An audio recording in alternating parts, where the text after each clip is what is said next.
Man, it's never a dull moment, even with what is the simple stuff sometimes. Who knows?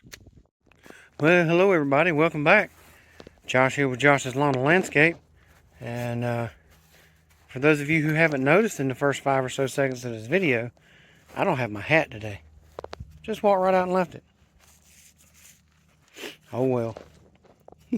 But welcome back to the channel. Thank y'all for taking the time to watch. So today, I've got some on-site repairs for my HL 94K, my extended reach oscillating hedge trimmers. So, and I learned something when I started working on this. So I'm going to get the camera turned around and show y'all what's going on with the hedge trimmers. Nothing major. And then let y'all know what I guess I figured out after the fact. So I'm actually out here on the cemetery property again. I got all the mowing done the other day.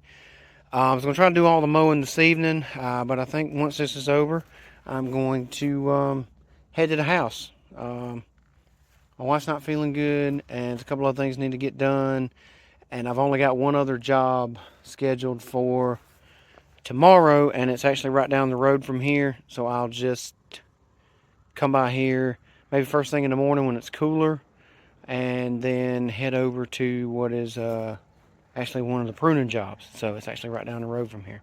So let me get the camera turned around and let y'all know what's going on, and be a pretty quick one, I think. Alright, so I've already started got disassembly done for the most part. So I got me a pack here. You can see these are obviously primer bulbs because this one is split here in the top. Actually, this is the first time I've had to replace this. This is the original primer bulb on this unit.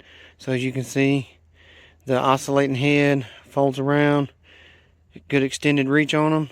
Like I said, HL 94K hedge trimmers. So yeah, I have a pack of kind of universal, just primer bulbs that I bought online to have. So when I needed to change them out on the blower or weed eater or edger, I did the edger earlier in the previous video, and so when this one split the last time I used it, I said, you know, when I get to it, I'll get it changed out. So the lesson that I learned is that this is not your standard primer bulb. So most of them, when you take them off, there's a plate or a housing that sits here. The primer bulb sits down on it. So one of these primer bulbs will sit down on top of, I guess it's on like the carburetor or a little housing. Anyway, there's a little plate that sits down over the top of this once it's on, and there's 4 screws in it. So you just take those 4 screws out, lift the plate up, swap the bulb, and then set the plate back down, tighten your screws back up, and reassemble everything. This unit does not have that. So it actually has a, I can get it out of here, a one-piece assembly, if you want to call it an assembly, and this is it. That the fuel lines, see if I can get a good focus there, that the fuel lines hook up to on the bottom there. You can see the, trying to get the view of it there, that's a little better. The fuel lines hook up to the bottom of it, and then it's got the little clip ears that go down in this bracket on either side. So it just kind of sits down in there like that. So, but you have to buy it as this whole piece. So my local dealer had one left, thankfully. You can order these on Amazon, so I'll probably order me a pack of them because I think these are the same for the 94R, even though this has a top mounted primer bulb, and the 94Rs, as y'all know, the primer bulb is here on the front side, but I'm pretty sure that it is the exact same one. So I'll need some more down the road, so it'll be good to have them. So obviously, like I said, it's got 2 fuel lines here on the bottom. Those will have to be removed and then reattached to the new unit here. and then it'll be clamped back into the mounting bracket up here on top, and then put the cover and everything back on it. It's 4 screws in this. You've got the black spark plug cover, it has 1 in it, and then there are 2 on the front here and here. They had to be removed, and then 1 in the top of the pull rope assembly here on the back that has to come out for it to come out, and there's a piece slides down in here, but it's not attached with a screw. So 4 screws, the 2 fuel lines, and yeah. So I'm gonna take a look at this. Maybe I'll put it in time lapse while I change this out. We'll see, and then show you when I get it back together. That's what we're working on. Well, I'm back already, and just so you know, this has only been about a minute since I ended the last segment. Which I kind of expected this might happen, with it being a older unit, obviously, and nothing's ever been done with it. And so another lesson learned, so that's 2 lessons in here, is 1, make sure you have the right part before you take it apart, and then make sure you have all the right parts in case you have to have, sorry, I got something on my eye there, all the right parts and pieces in case something else breaks when you're taking it apart. So obviously y'all already know what happened. If you can see there's the green and black fuel lines. I think you can see them. Let me turn the camera around. So you can see there's the green line that goes down into the tank, and then the other black line that goes over here to the carburetor. Well, as soon as I touched this green line here to start wiggling it to come off, it actually tore right about where that ridge is at. So I'm gonna have to go back to my dealer. They're gonna be open for a little while, about another hour or so.